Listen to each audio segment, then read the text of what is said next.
Okay. Okay, we in the house, family. Check it out. The general is in the house, family. Come on in. Come to the light. Come to the light. Come to the light, family. The general is in the house, man. We got some fire. We starting off early today now. Starting off early. Yes, indeed. Today we're going to be talking about tropical zone civilizations ruled by blacks. This is very important.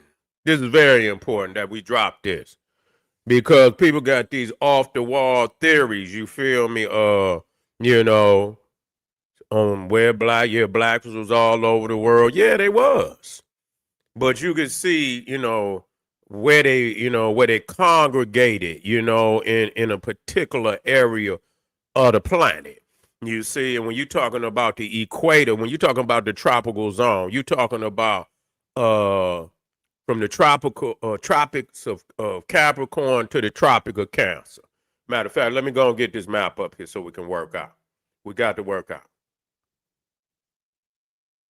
Make sure y'all get over there to Patreon, family. Click that link. It's in the top of the chat. Get over there and get that work. Now, when you look at here, when you see what's up, Black Power family? Of course, Java is also in there. You already know. We talking about in the red is the tropical zone. And when you talk about the tropical zone, you talking about, the most prolific, the most prolific civilizations.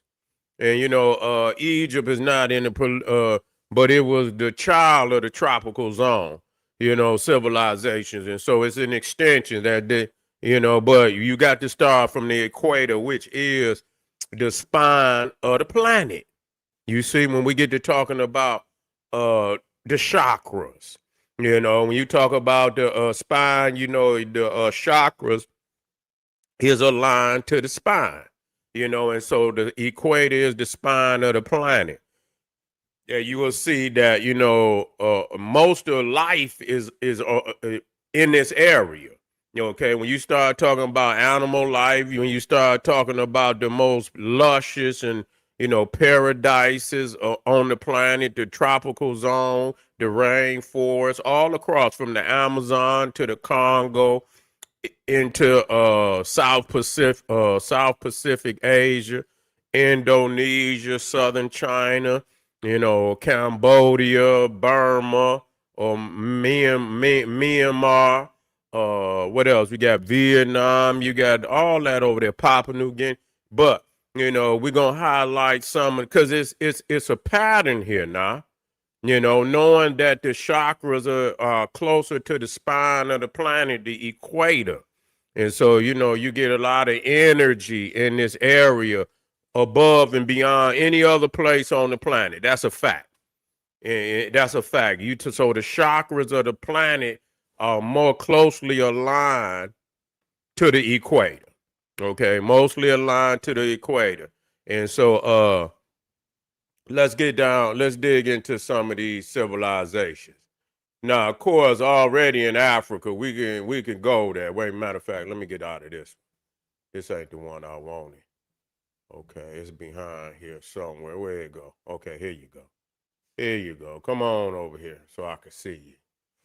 Now, of course, you got Aksum, but when you talking about the Tropic of Cancer. Okay, let me see. You see, okay, good. We in the house. Let me make sure it's looking good. Okay, it's looking pretty good. Okay, it's looking pretty good. Okay. You talking about Aksum. You also talking about Nubia. The Tropic of Cancer does go into Egypt. So southern Egypt is in the tropical zone. When you get down near Aswan, you're in the tropical zone at that point. Once you drop south of the Tropic of Cancer, you are in the tropical zone. And you can see right up here, right below the Sahara, you see the Tropic of Cancer. And so you got Aswan, ancient Nubia, you got Aksum, you see how many let me see what civilizations in the tropical zone in Africa. You got Kerma, which is in Nubia. Kingdom of Kush, Napata, Meroe, Aksum. You got Punt. You also in West Africa, you got the Naga culture. You got Janine, Ghana, Mali, Songhai. All of those are in the tropical zone. You see the tropical zone, and so it's so many. Benin, Congo, Great Zimbabwe. It's so many. Yoruba civilization, Ife, in in the western hemisphere, you talking about the Olmec. And we gonna, matter of fact, let me get on the world. Let me get back. I'm gonna come across so y'all can see. Let me stay to the map.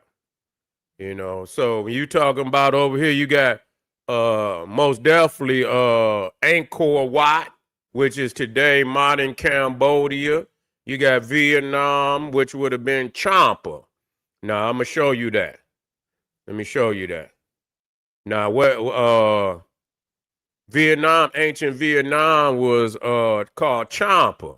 Okay, it was right next to Angkor Wat. And so it's a lot of magnificent monuments. I could show you a few. Now this is a Champa statue, and you can see again, you see the African in the facial features. You can see that. And if you go over there now, you will see them in the South, but they won't get no publicity like that. They ain't gonna put them on TV and show them to the world. And so that's the Champa. Okay, and wait a minute, let me see if I can get some of the architecture. This is another Champa statue, and you could clearly see the wide nose, the thick. And people say, well, everybody know this. When you see all the damn statues look like that, that's another thing. It's not an individual. It's a racial thing. And so when you start seeing a whole bunch of people walking around with wide noses and big lips, you already know what it is. This is African people, and you can see here, this is in Vietnam. So they left something. When I get to talking to these Negroes over, and I'm gonna bring that out. I must bring that out because this is science. If you were over here and you was doing something, what did you leave? Because everywhere I go, and I've been studying, history now for over I've been studying history now for over damn near 30 years, man. 30 years on a professional level. On a professional level. You feel me? Well, I could take my skill anywhere in the fucking world and razzle dazzle. You know what I'm saying? I didn't have so many PhDs say, Seti, man, you taught me. I'm talking about PhDs. So I know that what I'm saying is right and exact. I studied the methodology of the masters, and so I don't need to go to no white man school to learn how to do this. This was something I was naturally, meant to do. So everybody got their natural calling. This was my natural calling. You see, so I know where to go, and I always show the proof. Proof number one, you can argue whatever the fuck you want. It's here. It's here. You can't deny the fact that it's here. So when I say, where's your artifacts, and show up, it's show and tell. You can't come to show and tell with nothing to show.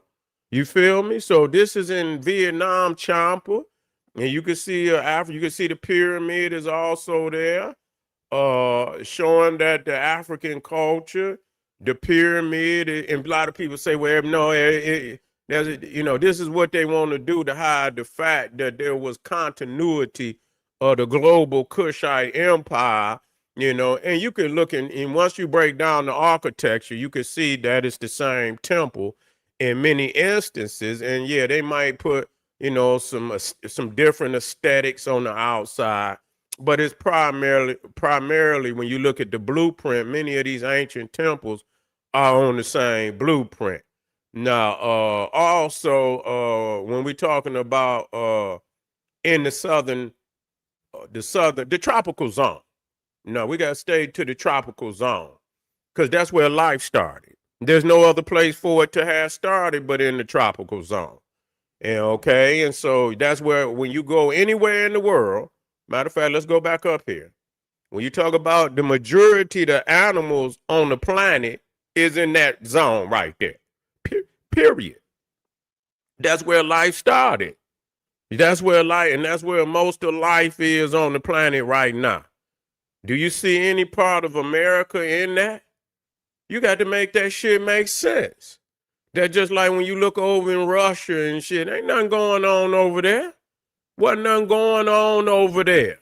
The further you get away from the equator, you see, the further you less and less because it becomes harder for a motherfucker to survive. The further you move, when you closer to the equator, you closer to the tropical zone, it's food everywhere.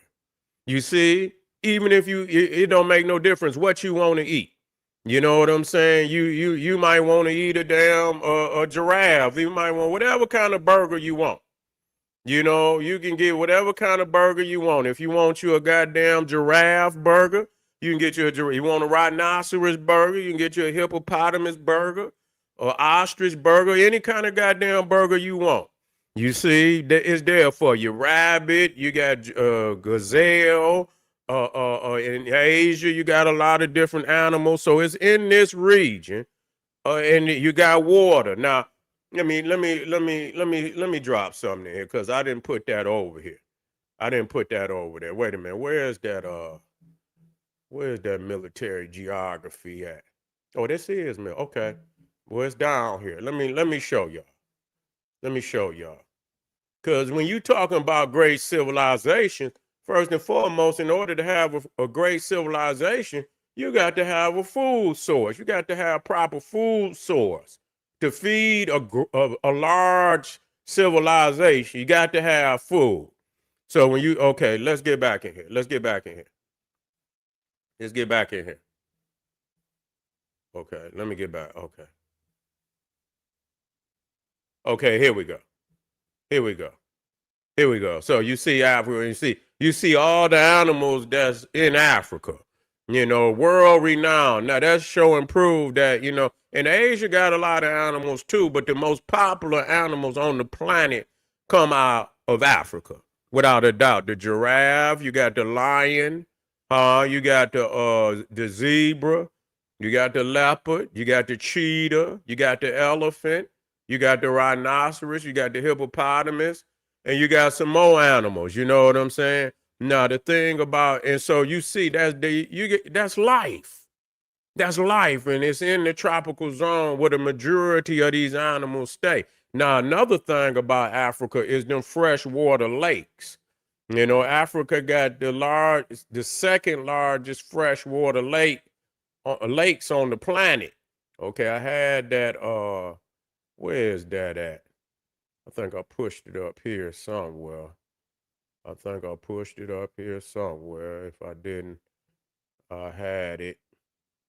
I had it up here somewhere, and it got away from me. Okay. That's all right.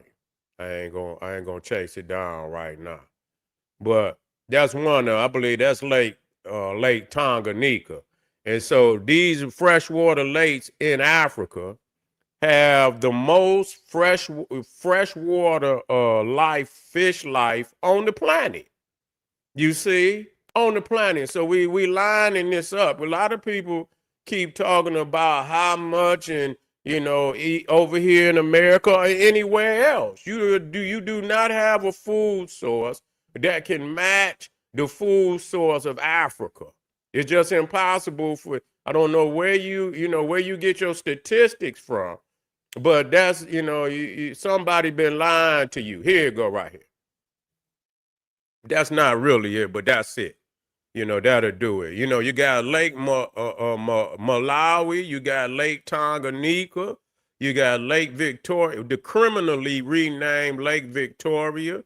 You got Lake Turkana, you got Lake Kivu, you got Lake I think you got Lake what's it, Albert. Now these is all renamed lakes. So that whole system right there is fresh water. And so behind the freshwater lakes of Michigan, or Michigan, this is the second largest freshwater lake system on the planet. But here you have the largest variety of freshwater fish on the planet amongst them. And Lake Victoria, these is tropical lakes. These are the largest tropical lakes on the planet. Even though it's the second largest freshwater lake system, this is the largest tropical lakes on the planet. Unlike the Amazon, they don't have that. So when you start comparing, because you got the Amazon rainforest, Africa got the second largest rainforest system in the world, but Africa has these freshwater lakes, and it's right on the other side. It's right on. So this is what you would call the Garden of Eden by far. By far. So you can eat. I mean, look at the fish. Look at the animal. You can eat. And so and not only that, when you start thinking about the freshwater or the tropical the rainforest, it's all the herbs, all the medicines that's in that tropical forest. This was the healing, the hospital of the world. It's the lungs of the world. And so it's over 10,000 something species of different plants. It's over 10,000 something species of different animals that exist in this rainforest, both the Amazon and the Congo. And over in all these rainforests is full of life. So where it started from. It's not even a comparison. And the fact that you got that fresh air, because these are considered this is where you're getting your oxygen from.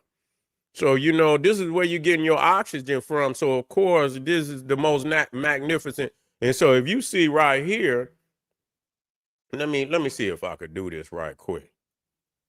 And then I'm gonna if you can see the rain, why did it do that? Let me do this again. Let me do this again. Okay. I'm gonna cut this off. So you can see it side by side, and you can see this. But this is where civilization started. This is where once you have secured your food source, you have leisure to think. You have leisure to do things outside of hunting and growing food. And so when you in an area where the food is just there for you, got to hunt for it now. But then they went into growing their food, and then they put particular peoples, just like farmers, and while the other scientists was doing the science, then they had particular peoples that would do the agriculture. So when you see them side by side, you see the freshwater lakes and you see the tropical zone. There's no other place on the planet that can give you that. Nowhere on the planet. And that's why it was so significant. That's why the ancient Egyptians called this the Taneteru, the land of the gods and goddesses. You see? But again, once you understand that, and then when you get in that tropical zone, as you could see, when you look at Africa, man, there's so many, the different gems, because, we into gems, you know what I'm saying? We use the gem. If you go up on the internet and they show you all the different gems and all the powers that they possess, imagine these deep minefields in the tropical zone, that got is full of, but it's gems all over the world. But Africa just seemed to be so rich with different gems, different minerals and things. But, you have to understand them. We get certain gems for the powers of those gems. But imagine being in those areas where where there's minefields of nothing but precious gems, under your feet. See, these is the chakras of the planet. And once you get in, you imagine being up under a field of different like amethyst and onyx and all these different precious stones. And if you think putting one on your neck is powerful, putting one in a ring, imagine being under the earth and you standing on the earth and up under you is hundreds and hundreds of different precious minerals, and the energy from the sun is emanating, you know uh, uh, because they have been colonized. It don't make no damn difference. Yeah, it don't make no difference, Brandon. You just why is the white man still over there, even though they impoverished? Because you got the pale man over there still, colonizing and being an imperialistic brute. Okay, so imagine, tell me why he's over there still mining. Then you answer the damn question. The same reason why you can go down to South Africa and you got a 7% population with damn near 90% of the goddamn wealth. What kind of question is that? You can answer it. You can answer that, Brandon. You know damn well what your people down there doing. Answer that. You just answer the question. If they get rid of them goddamn Neanderthals that's in there pillaging, then they wouldn't they wasn't in poverty in the ancient world, because we see civilizations all through there. Only when the Neanderthals showed up, pillaged and burnt down these civilizations, where you find the desolate lands that you see today, and not all of them are desolate. They're making a comeback. Yeah. But anyway, it don't make no damn difference, Brandy. The only part of America that's in the tropical zone is the southern tip of the United States, down in Florida. Down in Florida is where you find. So you could come up. I won't hear nothing about nothing. Show up. This is show and tell. Just like I show civilization, stone megaliths that's been left by these civilizations. I won't hear nothing about no commentary. Just show up with the evidence, or stay on up out of here. This is show and tell, and you cannot show up to show and tell with nothing to show. Okay, real. But anyway, family, I appreciate y'all being here today. We're gonna keep it moving. Why the tropical zone is the heart of all civilization, and we'll get on the Olmecs too, because they show and prove that they are Nile Valley civilization. The Olmecs is a Nile Valley civilization. Yes, it is. Sorry. Come up out the comic books, come out the occult. When you get to the facts of the matter, which we will do throughout our course over here. Yeah, we're in the house. They came for. You understand what I'm saying? You can't, you can't show up to show and tell with a story. I don't want to hear nothing about no show me the physical monuments. That's first and foremost. That's going to tell majority of the story right there. And once you start running to, narrative and all of that before you show up with the physical monuments, that means you ain't got none. And that means you wasn't in league with the great civilizations of the world. I'm sorry, because they left something. I'm sorry to tell you that. Anyway, I'm going to get up off of here. We coming black now. Get over to Patreon. Click that link at the top of the chat and get over there and get that work, family. I'll see y'all black here in a minute. Let me come back on in. Yeah, but come on back, Brandon. I'm going to keep beating you up. All right. Black Pop.